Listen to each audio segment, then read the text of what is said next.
खबर बड़ी इंटरेस्टिंग है और खबर क्या है? इजराइल ईरान पर हमले की तैयारी कर रहा है। आप कहेंगे कि ये कोई नई बात है क्या? नई बात, बहुत ज्यादा नई बात है ये।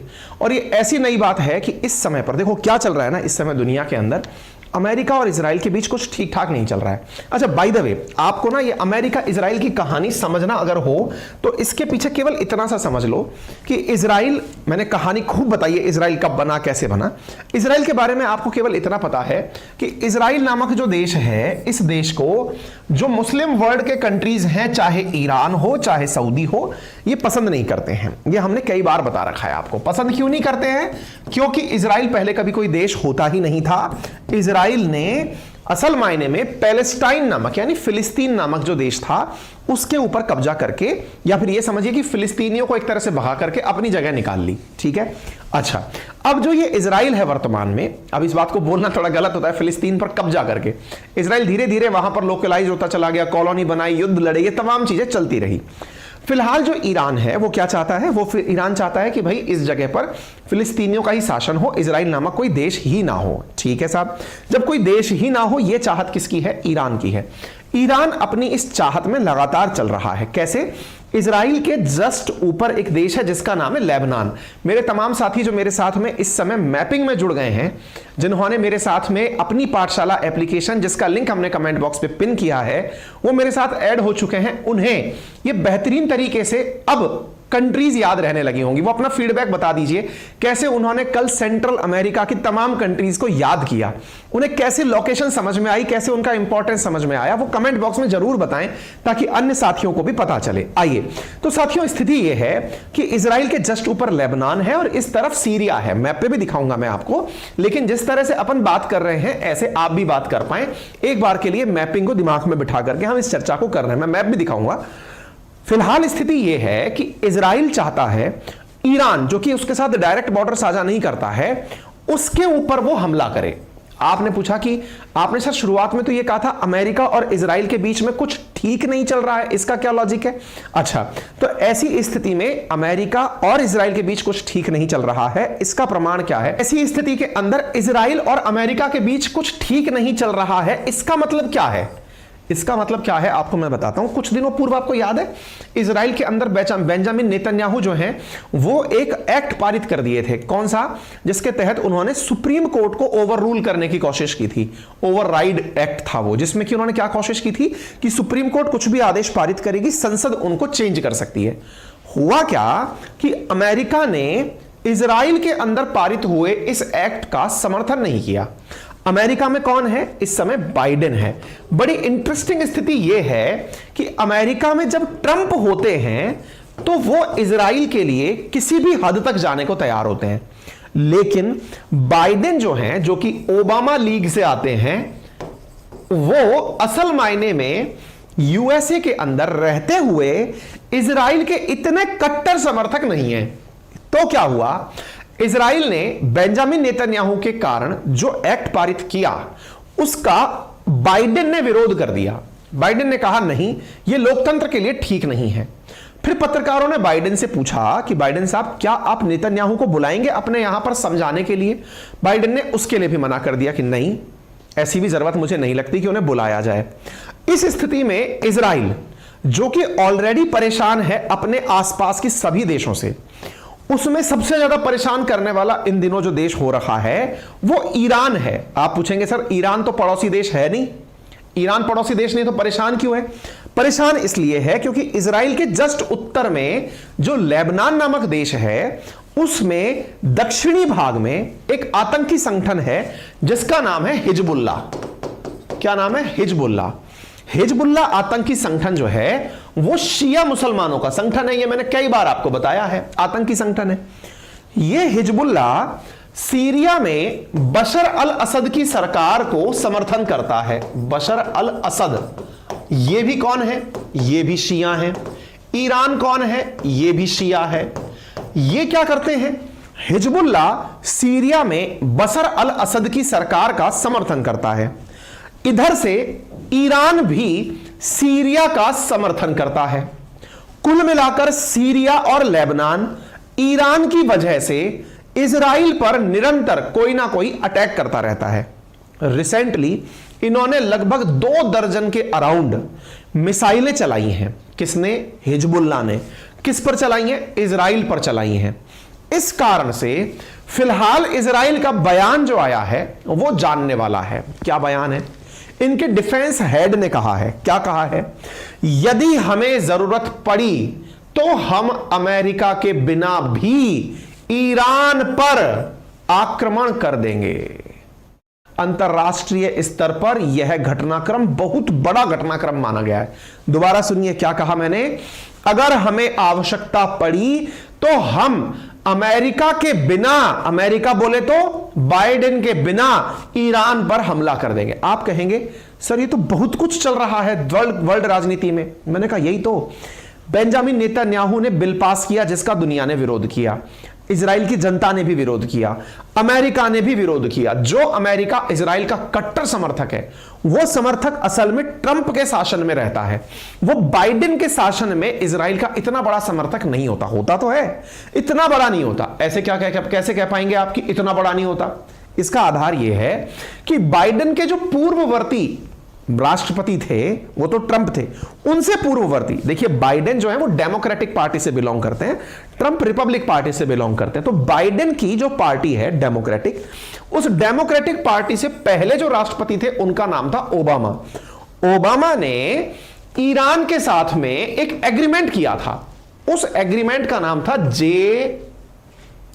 JCPOA, जॉइंट कॉम्प्रिहेंसिव प्रोग्राम था, जिसके तहत अमेरिका ईरान को न्यूक्लियर रिएक्टर स्थापित करने में मदद करेगा। न्यूक्लियर रिएक्टर स्थापित करने में मदद करने की जो घोषणा थी वो ओबामा ने ईरान के साथ की थी। ओबामा का ईरान के प्रति जो ये झुकाव था ना, ये झुकाव बीच में जब ट्रंप आए तो नहीं रहा। ट्रंप ने आते ही इस एक्ट को कैंसिल कर दिया। किस एक्ट को? जो ओबामा ईरान के साथ करके गए थे। ईरान जो कि इजराइल का कट्टर दुश्मन है, उसी ईरान को ओबामा ने न्यूक्लियर रिएक्टर बनाने की विद्या देने की बात की थी। लेकिन ट्रंप ने आते ही उस एग्रीमेंट को हटा दिया और ईरान पर काटसा लगा दिया। क्या लगा दिया? काटसा। अब आप सोच सकते हैं कि अमेरिका के अंदर केवल सत्ता परिवर्तित होती है, सत्ता परिवर्तित होते ही ईरान की शामत आ जाती है। ओबामा जब रहते थे तब उन्होंने इनको JCPOA दिया था कि तुम्हें न्यूक्लियर रिएक्टर देंगे, न्यूक्लियर कार्यक्रम सिखाएंगे। लेकिन ट्रंप ने आते ही वो कार्यक्रम तो रद्द किया ही किया, इनके ऊपर काटसा, countering American adversaries through trade sanction act, जिसमें 3 देश रूस, ईरान और नॉर्थ कोरिया को डालकर यह कहा कि यदि इनके साथ कोई भी व्यापार दुनिया का देश भी करेगा तो उस पर सैंक्शन लगा दूंगा। वो जो काटसा था उसी के तहत भारत ने ईरान से तेल लेना बंद किया था।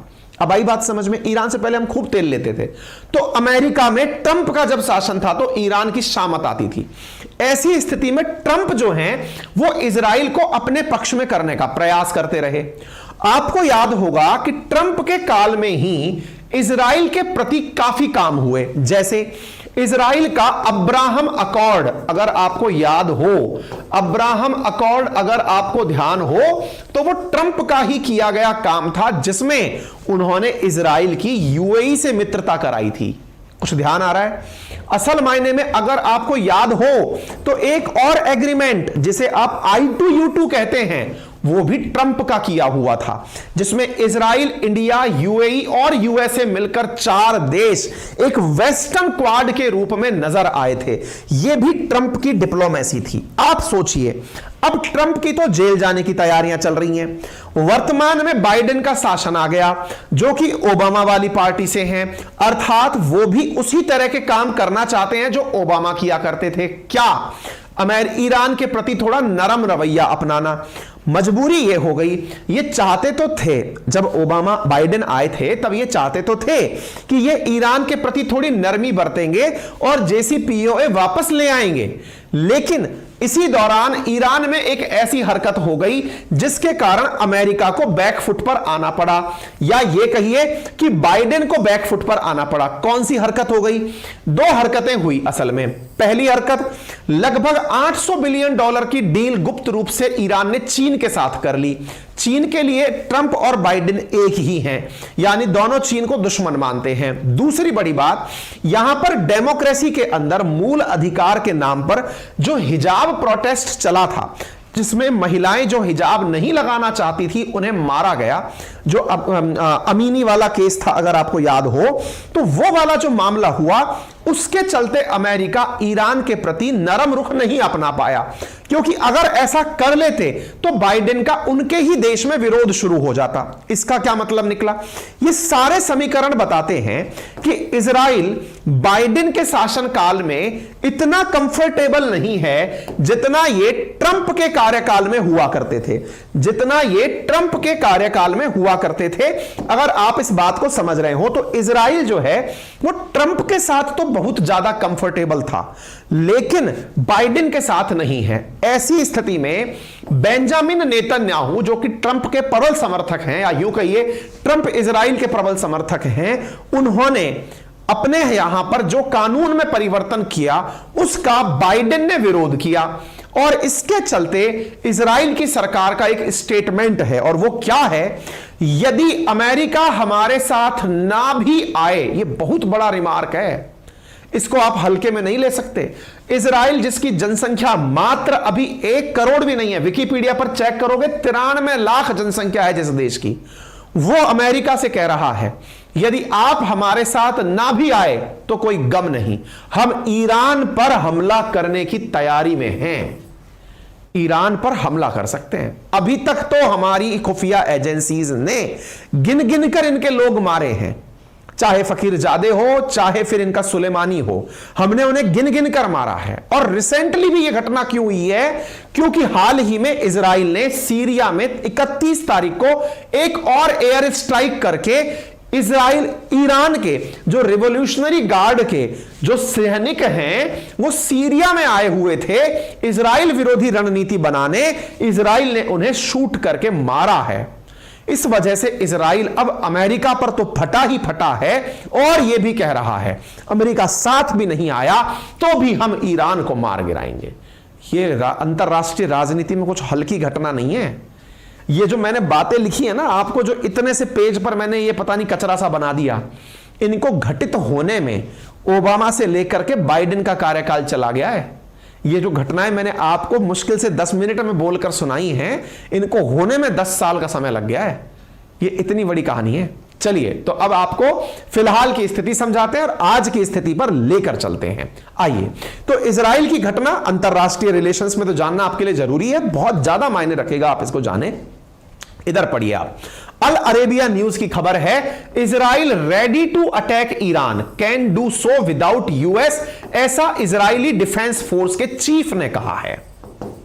जैसे हम लोग तो ये बोलते हैं इंडिया वाले कि हम युद्ध के लिए तैयार हैं, युद्ध यदि हो जाता है तो हम तैयार हैं। यहां पर क्या बोला जा रहा है? हम अटैक करने के लिए तैयार हैं। दोनों का अंतर देखिए। इंडिया पहले बोलता है कि हम नो फर्स्ट वॉर यूज की में पॉलिसी में चलते हैं, भाई हम किसी पर आक्रमण नहीं करेंगे, हम आक्रांता देश नहीं है, सेल्फ डिफेंस में है। अगर किसी ने हम पर हमला कर दिया तो सामने वाले को छोड़ेंगे नहीं, ये हमारी रणनीति है। इजराइल क्या बोल रहा है? तैयार है हमले के लिए। मतलब दुनिया को अब यहां ध्यान दे लेना चाहिए टाइम रहते हुए। रशिया यूक्रेन से दिमाग हटाकर दिमाग यहां लगा देना चाहिए, स्थितियां बिगड़ रही हैं। और हां, ये जितने भी मैंने देश बताए, कुछ भी बताए, ये सारी चीजें आप लोगों को वर्ल्ड मैपिंग में इतनी आसानी से समझ में आ जाएंगी। एक बार के लिए जीवन में अगर वर्ल्ड मैपिंग उतार लिया आपने तो आपको लगेगा कि सारा काम बन गया। और एक बड़ी सूचना यह है मेरे प्यारे विद्यार्थियों, अपनी पाठशाला पर जो हमारा पेड बैच चल रहा है जिसमें वर्ल्ड मैपिंग की क्लासेस चल रही हैं, अब उन सभी विद्यार्थियों को भी जो कि अभी एनरोल हुए हैं या जो नए एनरोल होंगे, उन्हें मार्च में पढ़ाई गई ज्योग्राफी की क्लासेस भी, जो कि वर्ल्ड ज्योग्राफी की क्लास थी जिसमें भूकंप का आना, वायुमंडल के दाब का बनना या फिर अर्थक्वेक के साथ साथ ज्वालामुखी का फटना हो या पवनों का चलना हो, लॉन्गिट्यूड लैटिट्यूड हो या टाइम जोन हो, वो सारी क्लासेस उन्हें भी दिखाई देने लगेंगी। और चालू हो गया, कल रात से ही हमने उन्हें ओपन करा दिया है, क्योंकि विद्यार्थियों की डिमांड थी कि सर हमने सेशन तो ले लिया लेकिन हमें भी प्लीज वो वाली चीजें देखने दीजिए जो लास्ट मंथ आपने कवर कराई थी। तो आप जाइए और आराम से उन्हें देखिए, ये सूचना जनहित में जारी है और भी जो साथी हमारे ज्वाइन करेंगे वो भी उन्हें देख पाएंगे। ठीक है, तो साहब ये खबर कितनी बड़ी है आप इसे देख सकते हैं। ये चीफ है साहब, द टाइम्स ऑफ इजराइल की खबर है। IDF Israeli defence force does damage control after military chief says ties with US not essential. भाई साहब एक तो एक पर एक कदम चले जा रहे हैं। पता है क्या कहा, अमेरिका से रिश्ते जरूरी नहीं है। कहना क्या चाहते हो, बोले अमेरिका तू अपने रहे हम अपने हैं। ये देखिए, Israel ready to attack Iran even without US support. हल्की बात नहीं है अगर आप इसको समझ रहे हैं। देखिए, Israel defence forces chief Harji Halevi इन्होंने यह बयान दिया है कि हम जी लेंगे, अब तेरे बिन जी लेंगे हम, हैं जहर जिंदगी का पी लेंगे हम। इजराइल का बयान है ये। Israel is ready to attack Iran and can do even without support from the United States. अब एक तस्वीर देखिए, यह तस्वीर कहां की है, यह तस्वीर ईरान की है। ईरान की क्यों है, अगर आपको याद हो तो ईरान में एक सुलेमानी नामक व्यक्ति हुआ करता था, याद है, जिसको ट्रंप ने मरवा दिया था। इराक के अंदर वो बगदाद एयरपोर्ट के बाहर था तो ट्रंप ने गोला डलवा के उसको खत्म करवा दिया। रिवोल्यूशनरी गार्ड जो ईरान की सबसे बड़ी सिक्योरिटी फोर्सेस मानी जाती हैं उनका हेड था वो, याद आ गया। अच्छा, फकीरजादे अलग है, फकीरजादे इनके परमाणु कार्यक्रम का वैज्ञानिक था, उसको तो अलग से मरवाया गया, उसको तो इजराइल ने मारा था। लेकिन जो सुलेमानी जो मारा गया वो रिवोल्यूशनरी गार्ड था, और रिवोल्यूशनरी गार्ड के बारे में मैंने आपको बताया था। रिसेंटली पता है क्या हुआ है, आपको मैं भीड़ दिखाता हूं, एक चीज देखो आप, ये जनता देख रहे हो आप, ये तस्वीर दिखाई दे रही है, ये तस्वीर पता है काय की है, इन दिनों ईरान के अंदर इतना बड़ा जनाजा निकला है। जनाजा किसका है, दो रेवोल्यूशनरी गार्ड जो हैं, इनके सैनिक समझ लीजिए ईरान के, वो मारे गए। आपके दिमाग में सवाल बनेगा, अच्छा सैनिकों के प्रति तो सम्मान होना ही चाहिए, हर देश में होता है। सवाल नहीं पूछेंगे आप कि कहां मारे गए, पूछ लीजिए। मारे गए सीरिया में हैं, ईरान के सैनिक सीरिया में मारे गए। ये क्या लॉजिक है, थोड़ा ठहरिए, एक लाइन और सुनिए। मारे किसने, इजराइल ने। खबर पढ़िए, Iran war revenge for revolutionary guard killed in Israeli strike on Syria, 4 अप्रैल की खबर। मतलब समझ रहे हैं, सीरिया के अंदर ईरान के रेवोल्यूशनरी गार्ड्स पर इजराइल ने एयर स्ट्राइक करके मार डाला। तस्वीर आपके सामने है। ईरान भी उबल रहा है, किस चीज के लिए, इजराइल पर रिटेलिएट करने के लिए। तभी तो इजराइल बार बार कहता है कि ईरान को न्यूक्लियर वेपन मत दे देना, इसके पास न्यूक्लियर वेपन आ गया तो ये इजराइल को एक ही गोले में मिटा देगा। इतना सा तो क्षेत्रफल है, इतनी सी जनसंख्या है, एक ही गोला पड़ गया तो खत्म है इजराइल। तो इजराइल का असली डर यह है कि ईरान के पास न्यूक्लियर वेपन ना आ जाए। आप पूछेंगे क्या इजराइल के पास है क्या? हाल ही में इजराइल के एक पूर्व प्रधानमंत्री ने यह स्वीकार किया है कि इजराइल के पास न्यूक्लियर बॉम्ब है, बस वो पब्लिक डोमेन में उसे नहीं निकालना चाहता, यानी कहना नहीं चाहता कि मेरे पास न्यूक्लियर बॉम्ब है। क्यों नहीं कहना चाहता?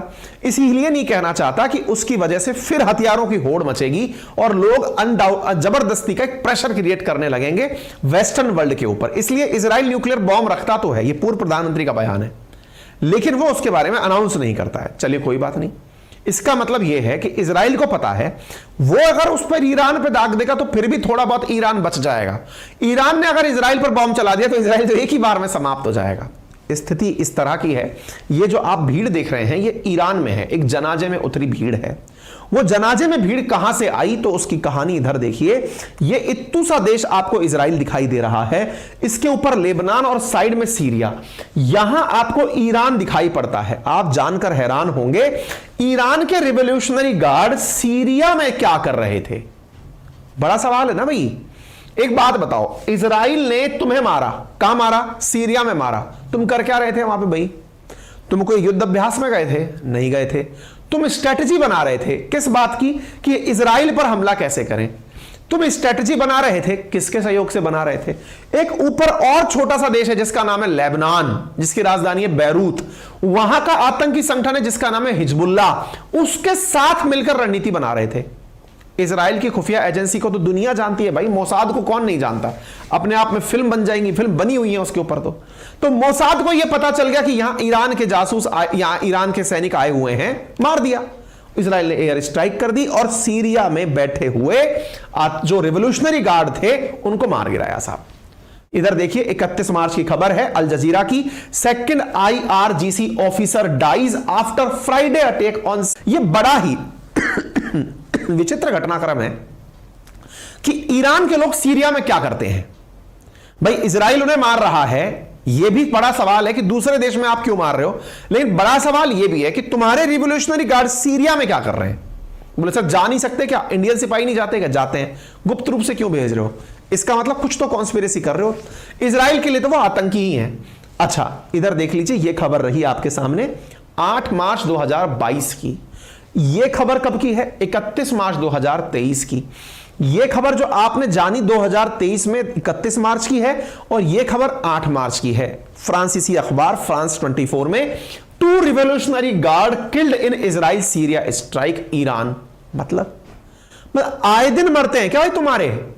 हां, मार्च के अंदर एक एयर स्ट्राइक 8 मार्च को होती है, जिसपे मैंने सेशन भी किया था भूकंपग्रस्त सीरिया पर। इजराइल की एयर स्ट्राइक, ध्यान है? याद आ रहा है कुछ?